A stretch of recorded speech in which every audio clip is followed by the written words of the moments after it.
Hello friends, welcome to TrendTechGuide. Today I'll show you how to enable dark mode in Windows 10. If you are new to our channel, don't forget to subscribe. So let's start. First of all, you can see I am here in my Windows. First of all, go to Start and over here to Settings. And over here you can find bunch of options.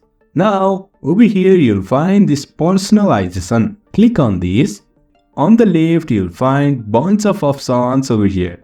Now go to colors and over here you can see choose your color. Over here you will find this drop down. Click on this and over here you will find this dark. Click on this and you can see Windows 10's dark mode is activated. So in this way we can turn on dark mode in Windows 10. If you find this helpful, don't forget to subscribe. Have a good time.